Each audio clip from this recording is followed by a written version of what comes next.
huge thanks to Johan. Now I mean, the first time I heard about rewilding was 4 or 5 months ago, or half a year ago, but not too long ago. And now I started understanding something after the excellent talk. So it's clearly a very big concept or huge research area, and what makes it bigger is the whole point that it's probably not exactly shaped, and even the term has, okay, Johan gave a definition, but there was discussion that what we can call rewilding and what should we call it altogether a different name.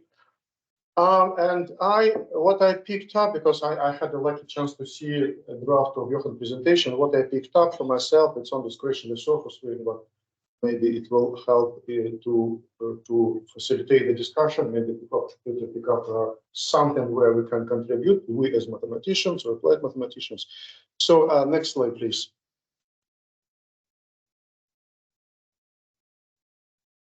Okay. So what I found particularly exciting, okay, from Johan's talk, but I also read some papers recently. What I found particularly exciting, and this is something really new as a part of this concept, I think, is that the fact that people got rid of the benchmark, right? So what was there, perhaps sometimes implicitly, but what was essential in any restoration program? Obviously, there was an idea that there was some moment in time when the ecosystem was what we wanted to be, right? So some sort of ideal state. And this is simply, I mean, not so simple, even that apparently restoration agencies and managers had somehow their own images in their minds, what they want the ecosystem to be, any given ecosystem, which go to this restoration programs. But I mean, once you start thinking about it, it's becoming very vague. I mean, what was the good moment of time when the ecosystem was what we wanted to have? Whether we want to push that back 100 years, 1,000 years, or 70 million years, then there was no mammals at all, but there were dinosaurs. I mean, it's becoming pretty much relevant and vague, right? And what I like about it is that it's all gone, right? Next slide, please. So what we are now talking is, oops, yes, keep it here, right? So yeah, and this question, that's where I stop. This question doesn't make sense at all, and not because their exact choice of time is subjective and relative rather than absolute, but more importantly, because ecosystems are always in transition, they are continuously changing. So whatever we want to choose, it's not a fixed point. It's on the slope, right? The ecosystem goes up or down. It's always in the movement, in transition. Okay? So then we need something else instead, some kind of other criteria, and that's what my understanding is. My very limited understanding is that that's what rewilding people, the rewilding community try to achieve. They change the paradigm. Next slide, please. So it's not now the benchmark is not now. There is no any benchmark in terms of time or any presumed state in the past, but we change on the ecosystem services, whatever it means. And I put the definition here about what is ecosystem service that I found somewhere in the paper, because the whole notion of ecosystem service, it's a bit vague by itself, and what kind of function we want to be the focus or the target or whatever they are proxy of a good state of the ecosystem. But that's important change, because this is something for us to decide. Right? This is for something for us to decide, and that's what we can reach or lean to the current state of the environment. But there's no cry about mammals. Okay, it's now. I was amazed to hear that now it's scientifically doable to resurrect mammals, but it's probably not really practical. And I like the idea of functional substitutes. So it's we keep the function, we keep the food web or food chain, but what's the name of the animal on top? It does not really matter as long as we can maintain the ecosystem services and we can take biodiversity or network structure or whatever. And I really like, and this really opens a new world. It's not like restoring. We have or had a food web where now because of some human disturbance or climate change, now some of the boxes, some of the species are gone, and we're desperately trying to fill in the gaps. It's different now, right? It's more like we're having a 5,000 pieces puzzle completely assembled, and we are claiming, at least that's a bit bigger claim that we have now, but I can't see why we can't claim it as a part of the rewilding program. We just reassert the new ecosystem according to our needs, according to our needs, scaled back to the current state of the environment, right? And maybe foresee the future changes.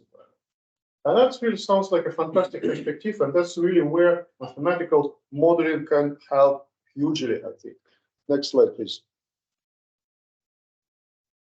And I was thinking about that's just a very short list. I'm sure it can be made much longer. How more precisely or more specifically modeling approaches can help, and what is old here, that what is the part of the traditional theoretical ecology's toolbox, so to say, and what is probably new is that you see it here. So once we start assembling, or restoration is not the word anymore, once we start rewilding a heavily degraded ecosystem, which is almost equivalent to this reassembling almost from nothing, from scratch, right? So then there must be some species inventory, biodiversity inventory, I believe, right? Tell me if it's all rubbish, but that's my view of things. So, and that of course, I mean, there are several questions arising here. For instance, how many species can the given environment in its current state to support?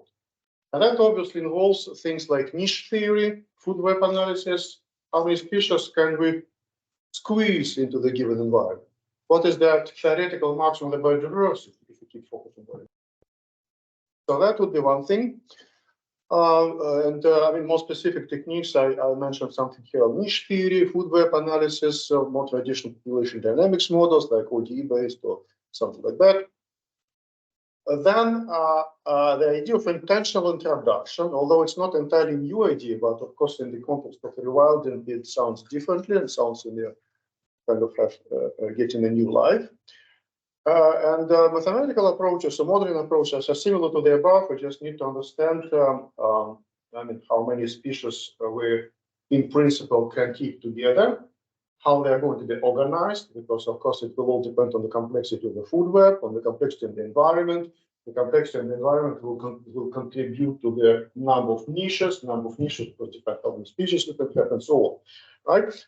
Then whatever we're going to do with these first things, and intentional introduction presumably is a part of, let's say, building up a system where we take these pieces of the puzzle from.